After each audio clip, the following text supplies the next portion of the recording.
It's the WP Minute Plus, your home for long-form discussions with WordPress professionals and industry experts, covering our favorite topic, WordPress. Be sure to follow us. Search for WP Minute in your favorite podcast app. Follow this podcast and our 5-minute weekly edition. Or head to thewpminute.com/subscribe and join the newsletter. I'm told it's like a warm WordPress blanket that gets delivered to your doorstep every week. Looking for all things WordPress?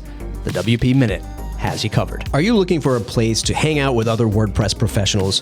A place where you can talk about the latest things happening in the WordPress space and have a great chance to network with your WordPress peers? Join the WP Minute Slack membership by supporting the show with a donation. You can donate as little as $5, or if you get more value out of the work we do, consider supporting with a few dollars more. It's value for value. Give more if you're getting more. Like joining the annual membership pledge of $79 for the year. Support us and join our Slack membership at thewpminute.com/support. That's thewpminute.com/support to join our Slack membership. Rafal Tomal, welcome to the WP Minute. Hi, Matt. Thank you for having me. It has been...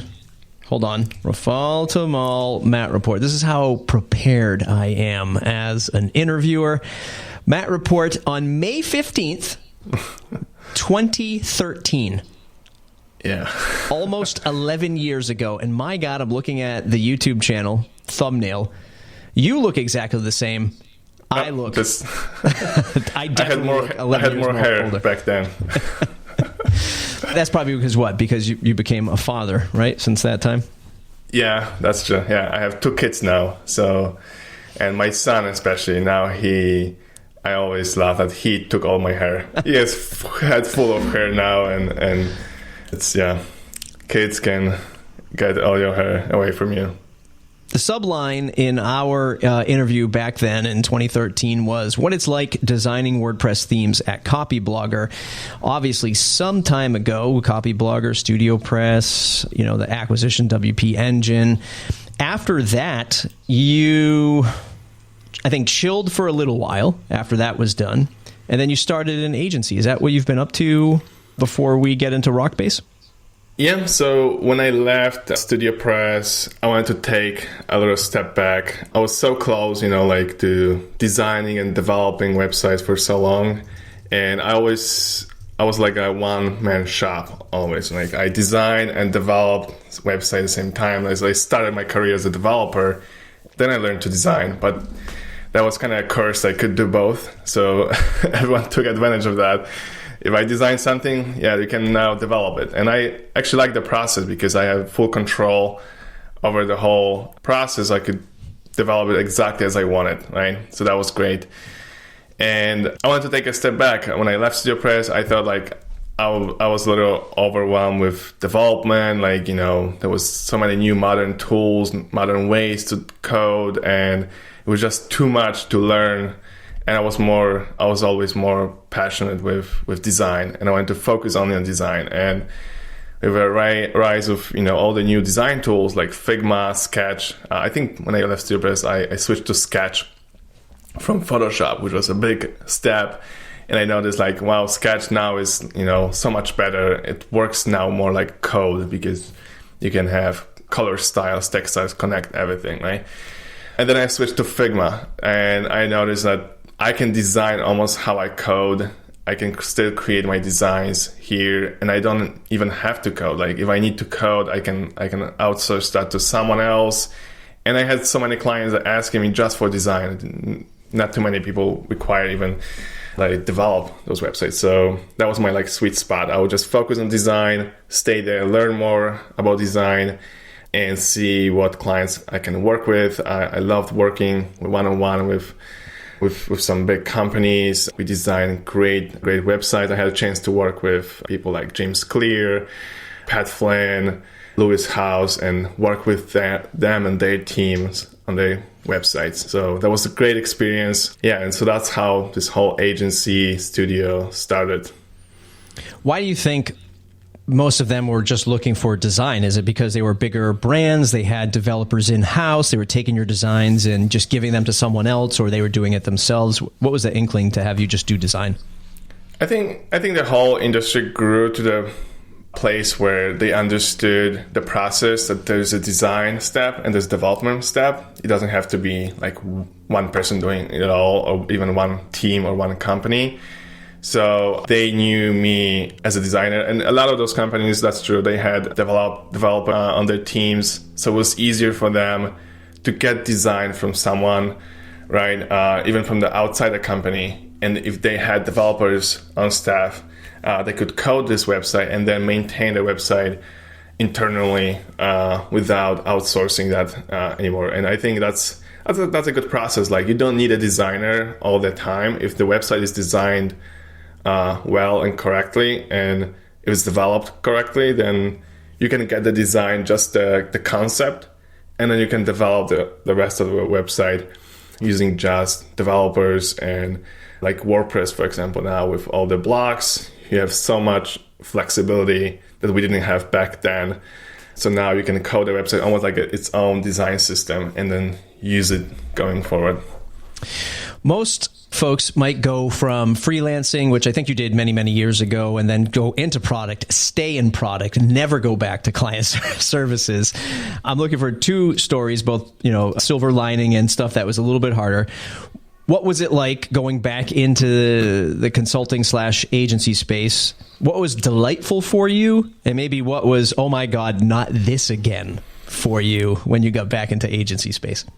Yeah, I was never, there was, love-hate relationship with clients. And I think especially in the beginning, this when I started freelancing, I had some of those horror stories with clients. And I think it's true for a lot of freelancers, designers, developers. When they start, they get a couple of those bad clients in the beginning. They get discouraged and they think that this is what it is like, for the rest of my life. That will be just having those bad clients, bad projects, and, nothing works. But I think it's only this beginning phase, in the service business.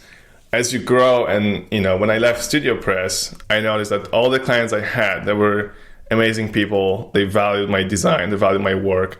It was nothing like, like some of the projects I had before that time. And it was just a pleasure working with them, with their team.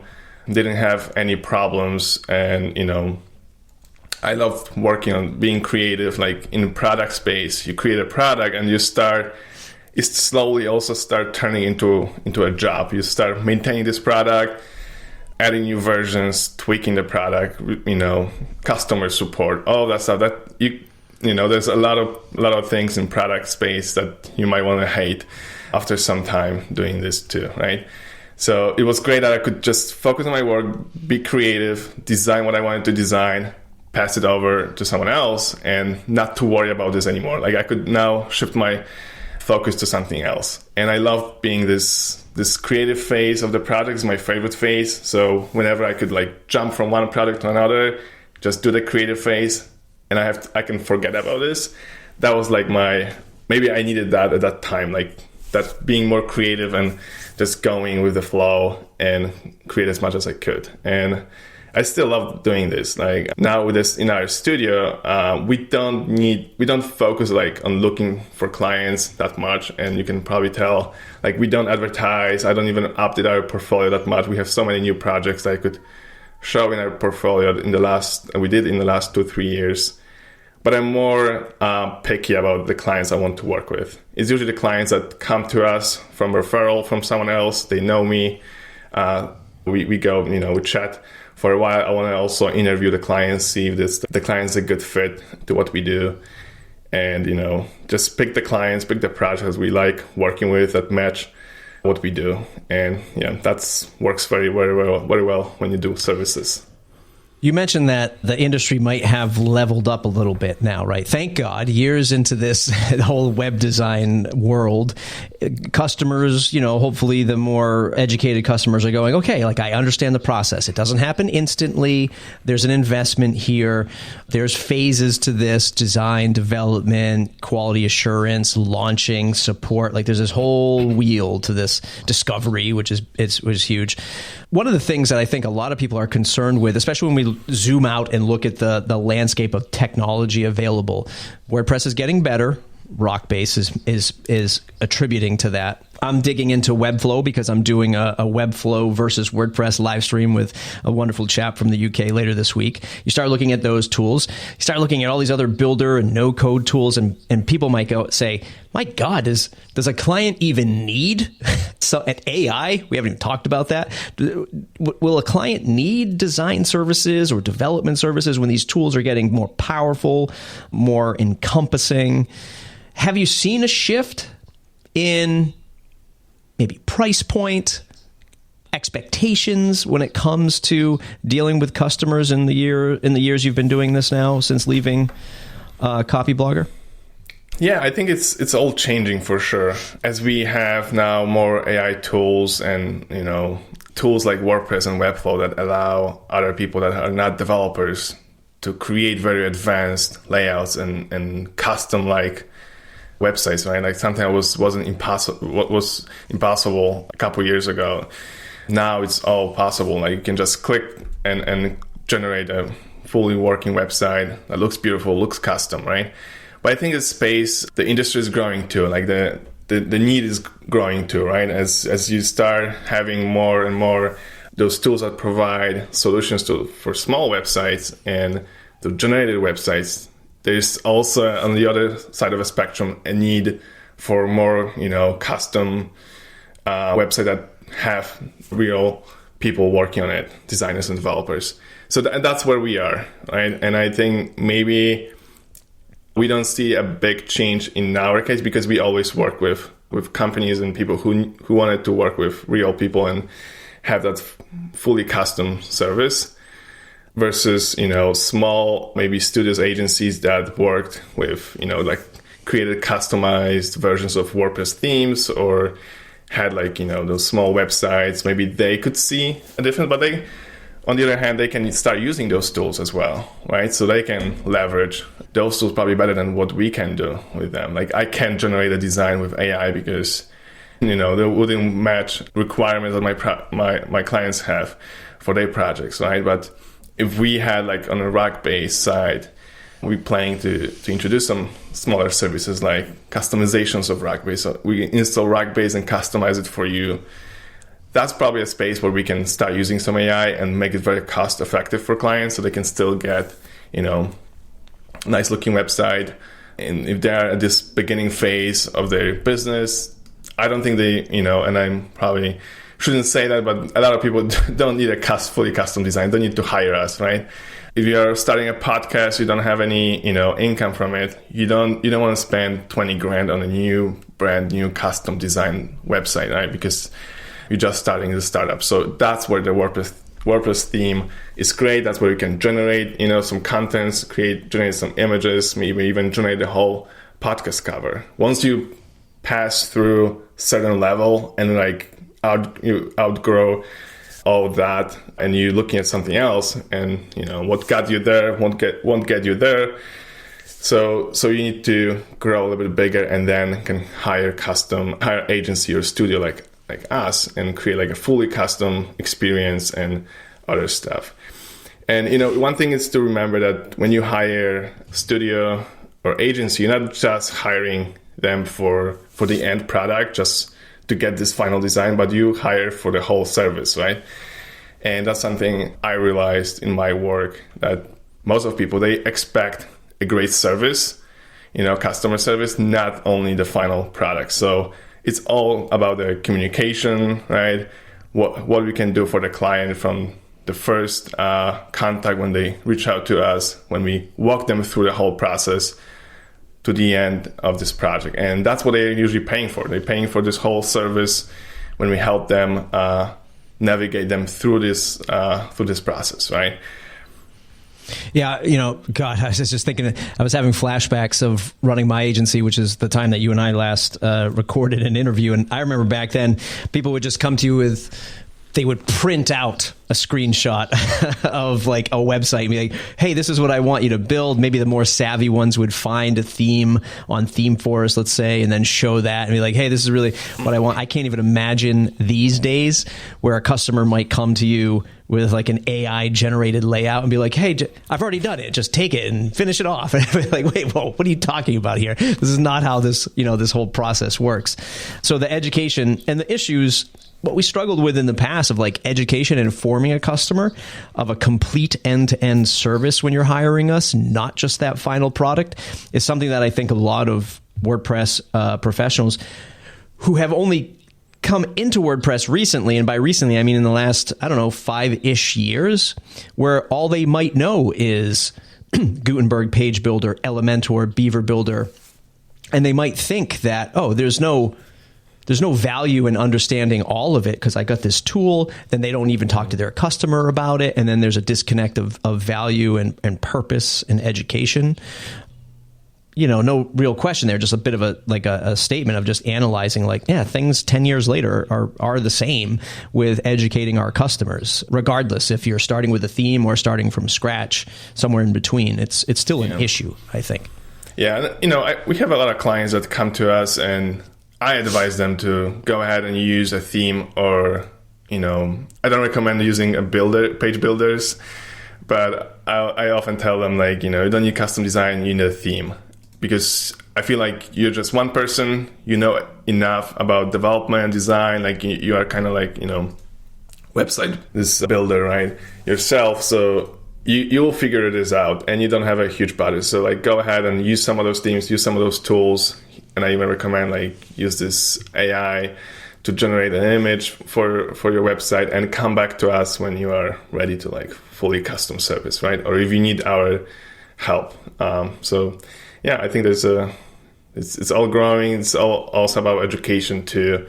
I think a lot of people are still in this mindset that they need something custom all the time, or they need help from someone. But now with all those tools, they can do so much by themselves. Yeah. When you were in the studio, are you always designing for WordPress, or do you have customers using other technologies like a Webflow or something else? Yeah, we have a couple different ways. So ourselves, we always did WordPress and Webflow. I have a great Webflow developer that works with our studio, and we had a couple projects that we did completely on Webflow, for example.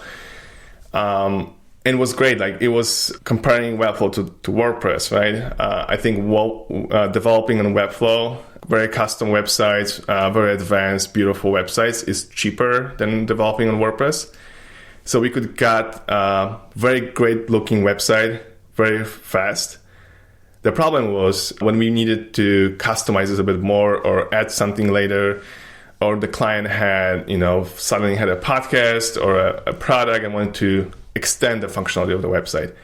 So those Webflow websites look great in a very short time, but as we wanted to extend or add something new, that's where the problems usually were, right? And those Webflow websites also require a lot more maintenance and help from the support than we actually expected, and how it's advertised. Of course, you don't have to update plugins or update systems on Webflow, but it's still, I think, very difficult to maintain for average user.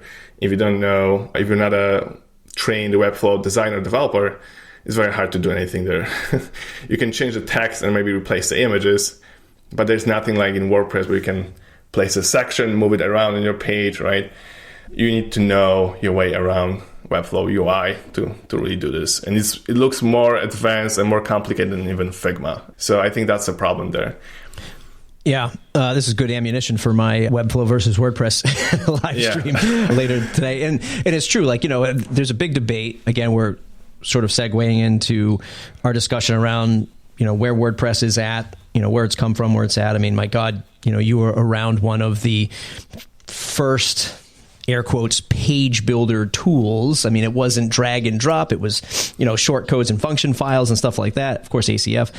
But, one of the biggest debates right now that I see is WordPress a great website builder, is this whole debate with like Bricks plugin. Personally, have not used it other than just, evaluating videos and stuff like that. Never put my hands on it. Don't really have a purpose because I'm more of a power user, not a designer, not a developer. And to your point about just like looking at Webflow versus Bricks, because I hear the Bricks community say things like, it's the closest thing to Webflow that we have for WordPress. And then I think as a power user, my God, do I want that? When I load up Webflow, because the debate is, well, WordPress core doesn't have all of this CSS selectors and all the stuff we can do with CSS and transitions and all, but I don't need it, man. I need something like Rockbase that starts me out, and then I can say, oh, I just need to change the typography, or I'll change the padding over here a couple of pixels. I don't need like this command center of CSS options that just melts my brain when I look at it. I just want to move a little bit. That's it. And then move on with my day and still consider myself a power user, in that regard. So these technologies are great, but man, you still have to be educated on how coding and the web works. It doesn't magically make it, better for you, at least in my opinion. Yeah, I don't have much experience working with all those page builders like Elementor, Bricks, Beaver Builder, right? My only experience with them is when the clients came to us and they had a whole website built with, for example, Elementor, and they've been building this for years. So all the posts, all the pages were stacked, with Elementor blocks, and they were built in that editor over the years.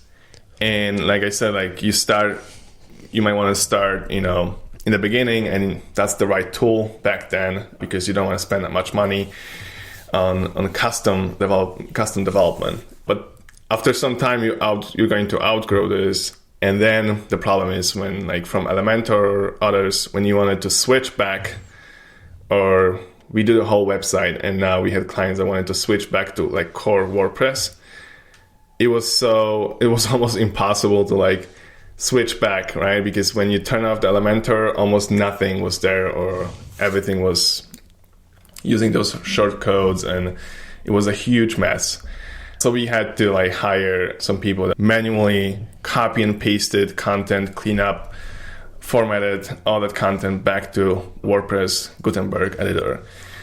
So that's that's the problem. Like if you connect content with design too much, I think that connection is then it will be very hard to like disconnect or change or, maintain that in the long term. And that's where the WordPress core editor is great, because you still have control over the design.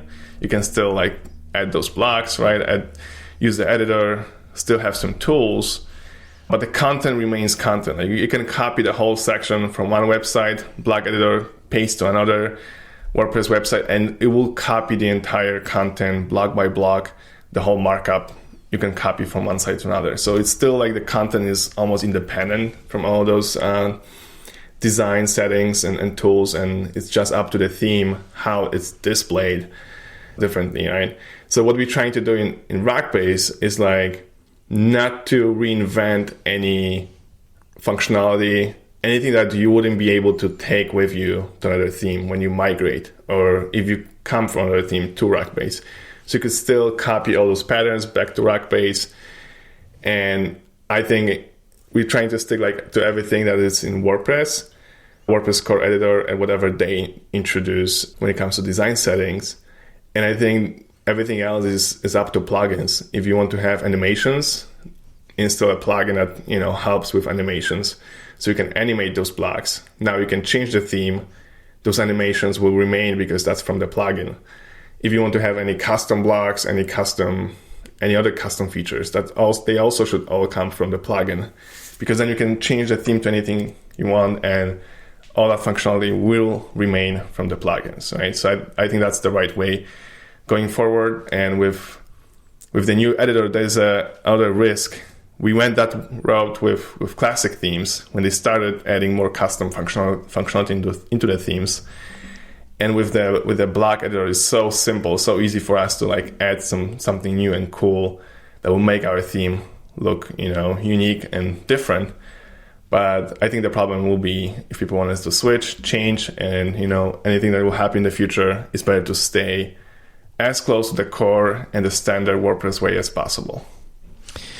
The website is rockbase.co, rockbase.co. You can buy a license for $129 a year for one website, 10 websites, $299 a year. Still fantastic value, especially those of you who are agency owners, freelancers, and you're building this stuff out for your clients. Some of you listening to this have no idea the themes that Rafal is responsible for in a lot of designs in the WordPress space, again, from a decade ago. Fantastic design. Once again, hitting a home run, in my opinion, on the clean, modern design that you've put together.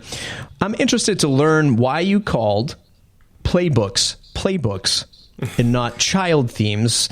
Some kind of Apple-esque type marketing here, like the fastest phone on the planet. But why the Playbooks name? Yeah, so the Playbooks name came out because we don't want them to be just seen as child themes, as a demo. It's more like we're trying to provide a whole solution. And we're just starting here. Those 3 playbooks we have right now are more like quick examples we put together, but we have some bigger plans here. So, for example, if you are a podcaster, right, instead of downloading a child theme and starting from scratch and trying to figure out, the rest just because you like the look of it, but we wanted to provide something more. So you can get the playbook. It's like the whole mini website that you can get, install on a fresh WordPress, and you're not starting from scratch anymore. You have like the whole mini website already loaded for you, and with even some default copy or placeholder copy that you can use on the actual live website. You can maybe get some ideas for we've seen this many times when people had a good design and they didn't know what even to put in a headline for the call to action for a podcast to subscribe, right? So there were like blockers like that people couldn't figure out, and they stayed in this moment for months because they couldn't unlock themselves and like finish that website at the last 5%. So we're trying to help people with that as well. Like even when you have a podcast and you need a cover image for your podcast. So we provide that in a Figma file as well with some instructions. So you can get that podcast cover, change the name, change the photo in the background, and get a quick podcast cover for yourself without hiring a designer. So just getting you to the final product, to the final launch of your business idea, or any idea you wanted to launch as fast as we can. So you can just launch it, be happy with this, try this, and you can grow from there. On the website, we have calls. Speaking of 100 plus handcrafted, beautifully functional patterns ready for your creative touch. Call to action, social proof, pricing tables, content, heroes, header, footer, features, posts. I'll tell you, man, those call to actions, so important. Like the call to action blocks and patterns that you've created. So important for just 98% of the websites that go out there. There's some call to action that people need to take, and your attention to detail on those call to actions are so important because it's overlooked.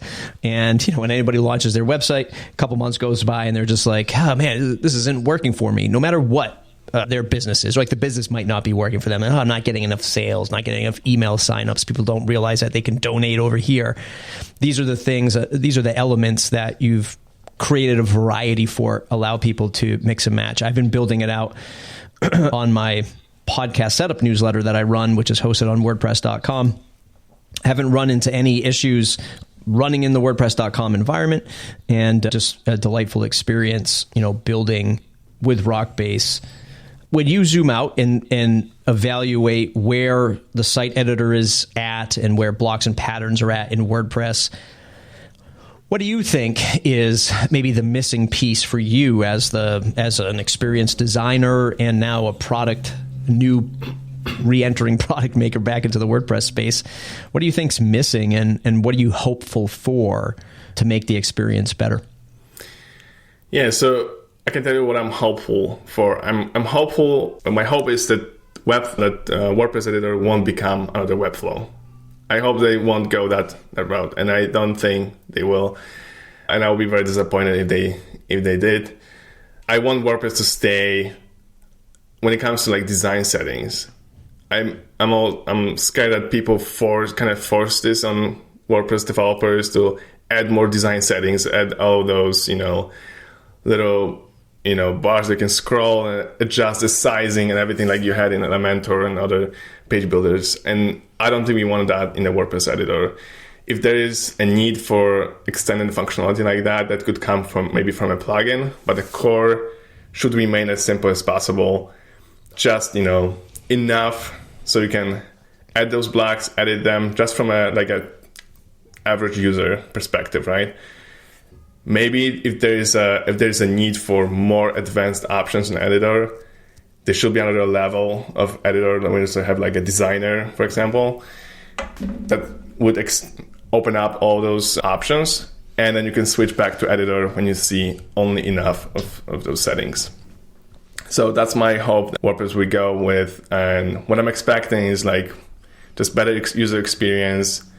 Remove all the bugs, so it doesn't crash, so the interface is more intuitive, that kind of stuff is what I'm expecting. So work faster, better, just better experience overall. I don't think we need more functionality, like too much functionality in the editor.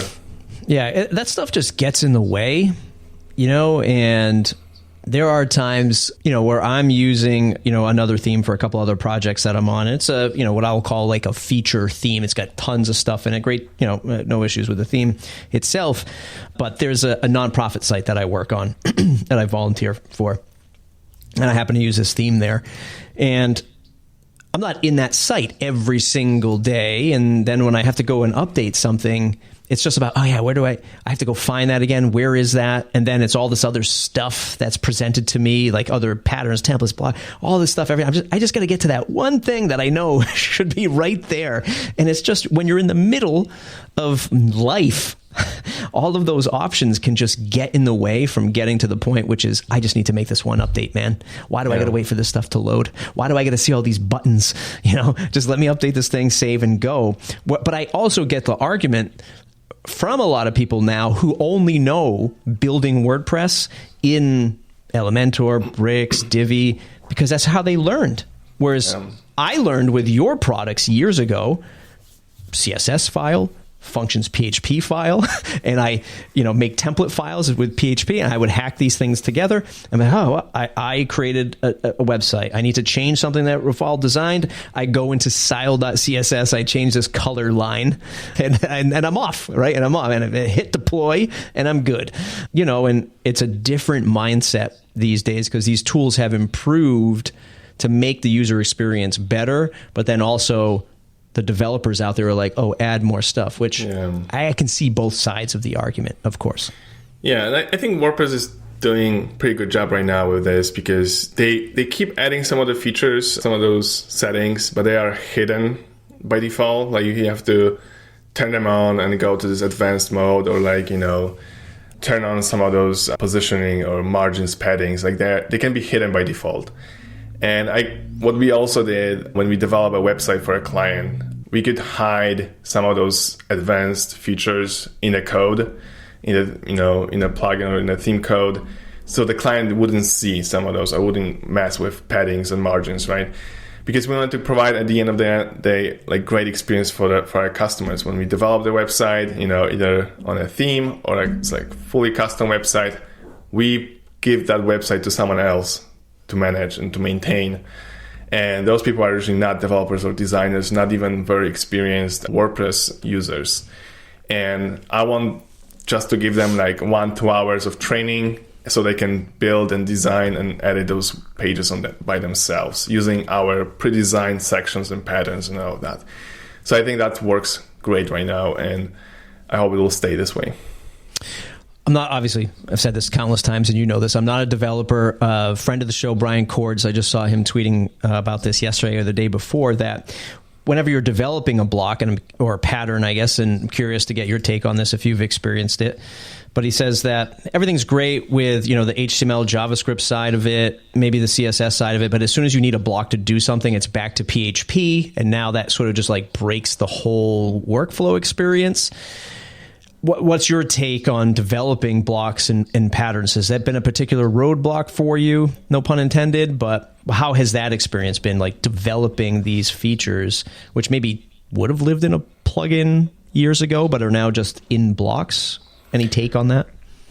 Yeah. So, if you need very custom, very advanced features, of course you need to code it, right? You need to go back to those tools, and being able to code something with PHP and CSS and, doing some more advanced stuff with the code, I think that's, gives you all the flexibility you need to create a custom feature.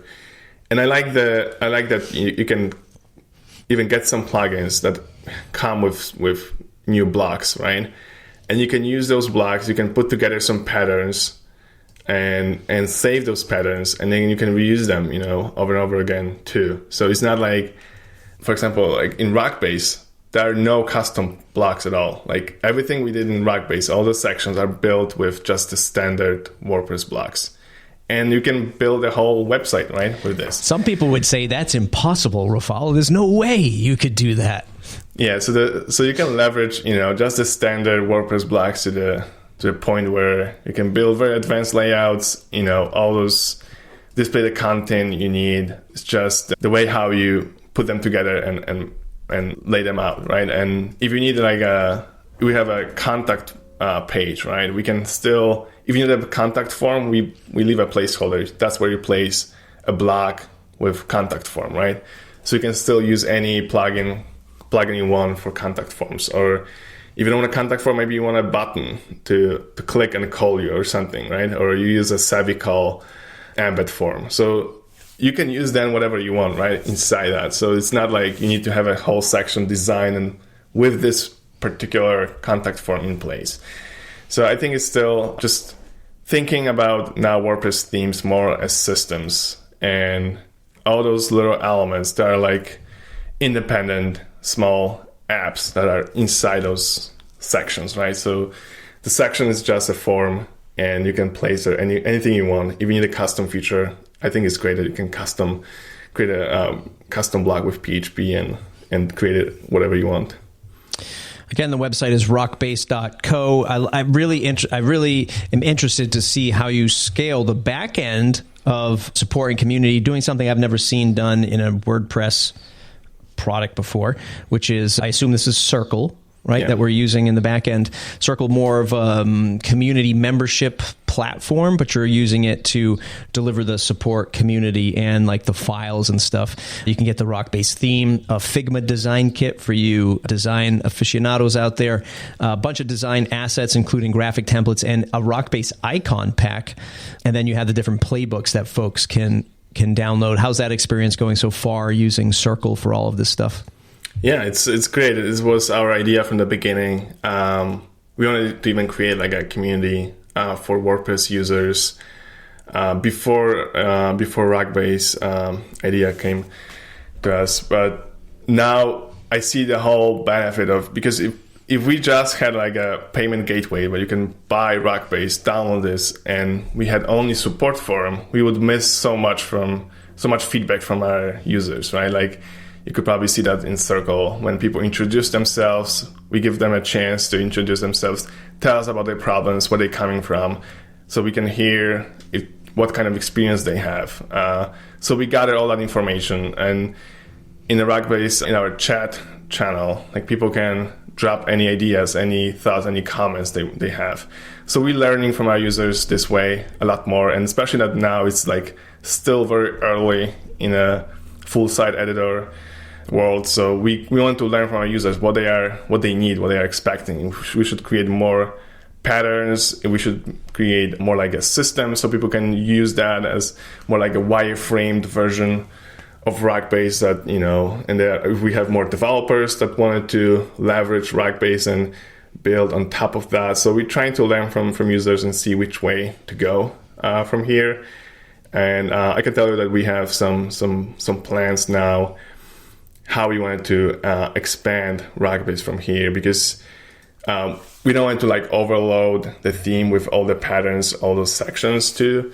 But we have some ideas that maybe we provide more like extension packs with patterns. So, for example, if you have a podcast website, you could turn on podcast patterns, and all the patterns will show up in your editor that are related to podcast. So the hero sections just for the podcast, calls to action just for the podcast, sections to list your episodes, feature episodes, all that stuff, right? If you don't need that, you can turn it off, just hide it from the editor. So that's what we're looking at now, create those little packs for different niches, different needs, and expand Rockbase this way. Just focus on the patterns, focus on the design. That's what a theme should be, right? If we wanted to add any custom functionality, anything new, that will be more like a plugin than a theme. So that's the plan for now. Yeah, I love it. It puts the community aspect first versus receipt. Like you just purchased it, then the first thing you experience is like the receipt. Now it's the community first. So I love it. Rafal Tomal, rockbase.co, rockbase.co. Your partner's name again, one more time, because I always forget to say his name every time I always talk about you. Yeah, Chris Hufnagel. Awesome.